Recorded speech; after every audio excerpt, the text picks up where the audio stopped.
What's good, YouTube? Computational photography and taking videos on your phone has really come a long way in the past 1 or 2 years.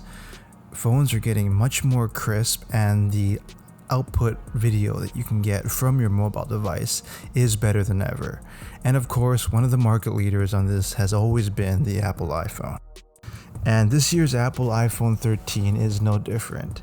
And while it might be an incremental upgrade on the previous year's iPhone 12, some of the improvements in the camera are actually quite exciting, as the iPhone 13 rear-facing camera boasts an improved sensor, and this in combination with Apple's A15 Bionic chip makes for some potential for some really great video.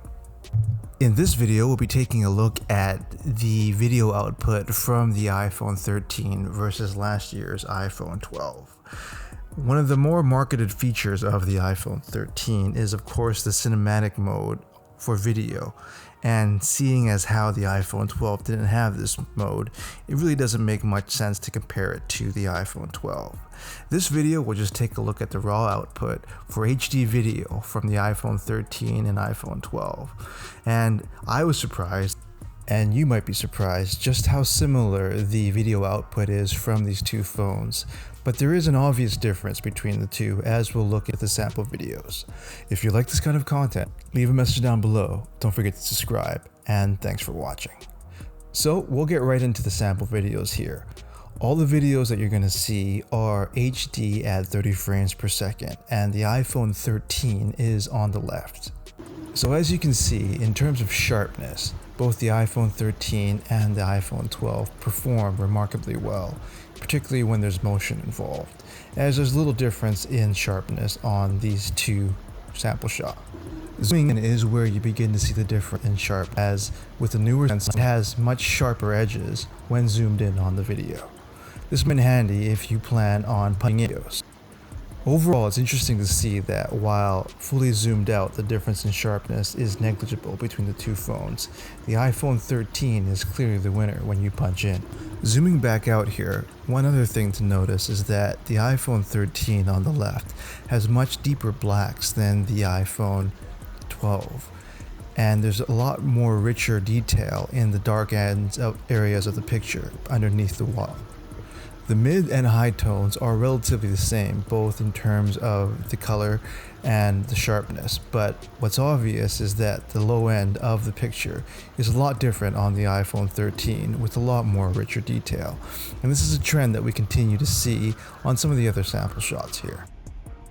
So as it's here, the color detail and color profile of green in both the plans on both the iPhone 13 and iPhone 12, I would say, are near identical. The greens and the purples in both the iPhone 13 and the iPhone 12 are quite similar, and also the brightness on both of the two phones are very close as well.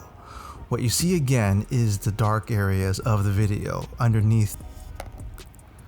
The blacks are definitely a lot more punchy, and the level of detail in the darker areas of the video are much sharper on the iPhone 13. The mids and the highs are also very sharp on both devices as well. But if we zoom in here, the iPhone 13 has been able to preserve a lot more zoomed in picture. There's also a lot more information, it seems, that's captured on the iPhone 13, as the zoomed in photo is a lot less blurry than the iPhone 12.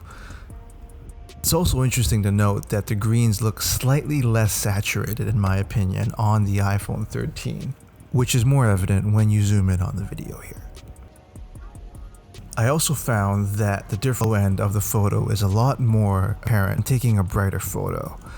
Taking a look at the bricks here, you'll notice that the dark ends of the bricks are a lot more evident on the iPhone 13. In terms of sharpness, it's almost indistinguishable between the two devices, but there clearly is a large difference on the low end of the spectrum for the iPhone 13. This might have to do with the improved sensor and the improved lens, as Apple has touted that the iPhone 13 lets in a lot more light than its predecessor. I'd like to take a few more weeks with the iPhone 13 and have some more sample shots with larger dynamic range, just to test out how different the low end of the spectrum is between these two phones. So there you have it, everyone. While the iPhone 13 does represent an overall incremental upgrade over the iPhone 12, there's some really exciting features here, including Apple's new cinematic mode that we'll delve into in the coming weeks. There clearly has been an improvement in the camera system of the iPhone 13, and while the iPhone 12 was already an extraordinary camera system, it's even better on the iPhone 13.